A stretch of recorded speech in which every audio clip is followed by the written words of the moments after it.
speak about the house in the main street. This is the title of the sermon.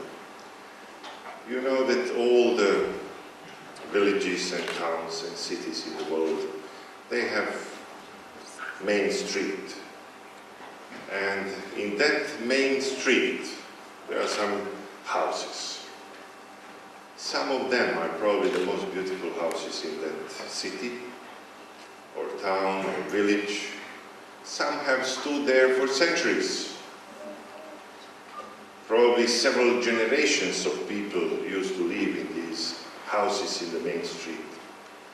If you just let your imagination be fertile for a moment, you can imagine what the people in the house located in the main street, what they have seen throughout the many years that they lived there. They have seen all kinds of things. They saw probably some funeral services, crowds going. They have seen young girls and boys dancing on the street. They have seen many things. But when Solomon describes the house in the main street, he locates this, he puts this in a very special time.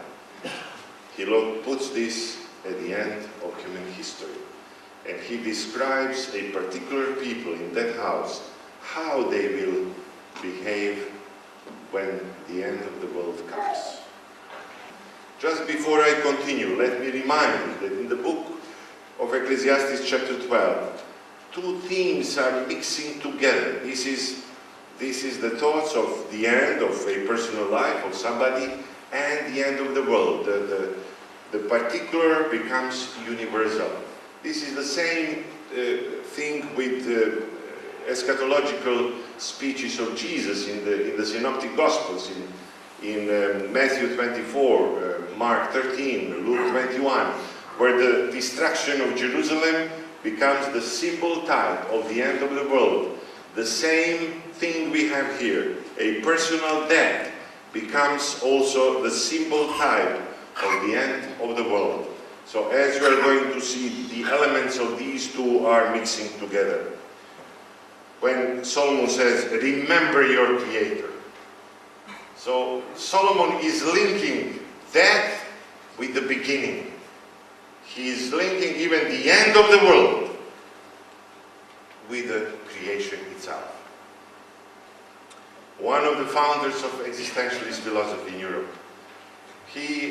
I was shocked when I found this out. He claims that if we are to live authentic lives, essential, as he puts this, authentic, essential lives, we have constantly to remember that we are going to die one day. He says if we do not have this thought in our mind, we would be too much concerned with the holes in our socks. This is the terminology he's using. We are concerned with the issues which are not of major importance. He's introducing into philosophy and literature the concept of death as the liberating principle. It will liberate us for some unimportant issues in our lives. So, remember your Creator in the days of your youth, before the days of trouble come, and the years approach when you will say, I find no pleasure in them. Verse 2 says, before the sun and the light and the moon and the stars grow dark, and the clouds return after the rain. So it is interesting that here we have creation language, of course. We have sun, light, moon, stars, dark, clouds, rain, and so on and so on. This is creation language. But if we put this into the context of the book of Ecclesiastes, at the beginning of the book of Ecclesiastes, chapter 1, verse 5, the text says, the sun rises and the sun sets, and hurries back to where it rises. All streams flow into the sea, yet the sea is never full. Then they come back and so on. Sun rises and sun sets. Sun rises, boring. But then Solomon says, there is a day in human history when the sun will not rise anymore. The sun will grow dark, and the moon will grow dark. And and the stars will grow dark. So this is a special day in human history. As you're going to see, this is not only the language of Solomon here in Ecclesiastes. In the book of Joel, we have exactly the same terminology. Jesus, in his eschatological talks, he has exactly the same language. There is a day in human history when the sun will grow dark. And on that day, when the sun will grow dark, how people will behave in the house in the main street. Here is now the description of that house. This is chapter 12, verse 3. When the keepers of the house trembled. So it is, what are the keepers? I was reading several commentaries and trying to identify, but probably it seems to me that this was a wealthy house. It would be something like security today. And it seems that that house in the main street had a security guard. They are supposed to be always vigilant, strong, and protect those who dwell in the house. But on that day, when the sun will grow dark, there will be something will change in that house in the main street.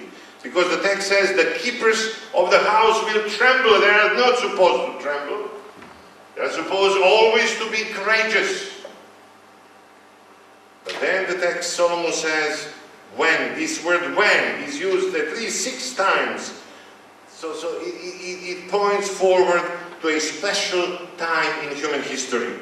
When the keepers of the house tremble. And then the next sentence says, and the strong man stooped.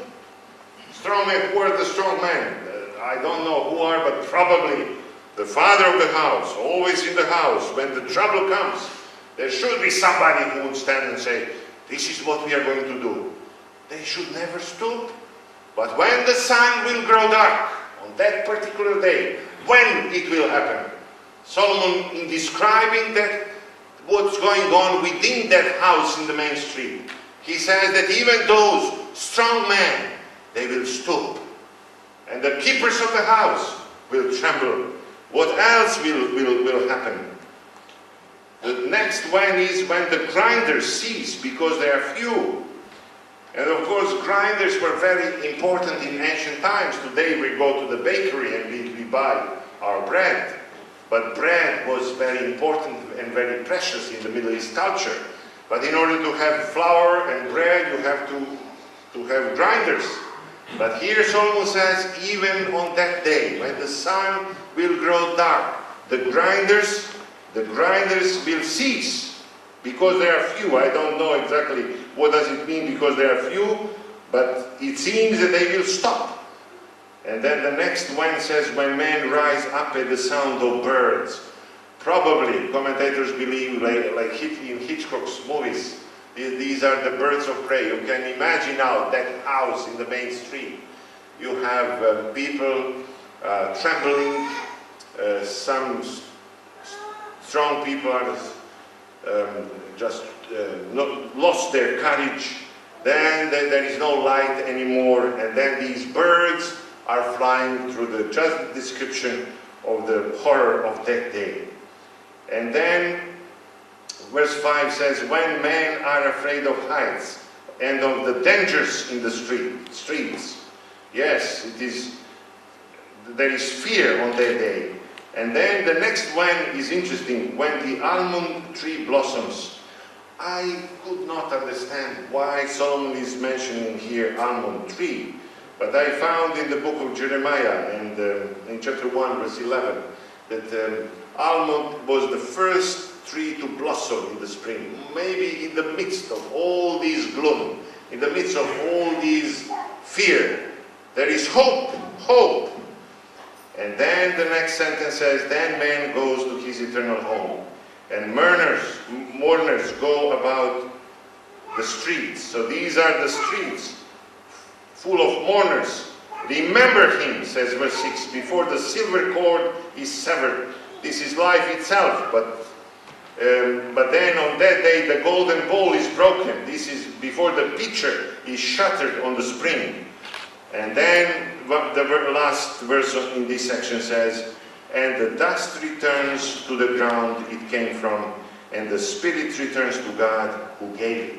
So Solomon here speaks about Nishmat Haim, or bread to life, the principle of life.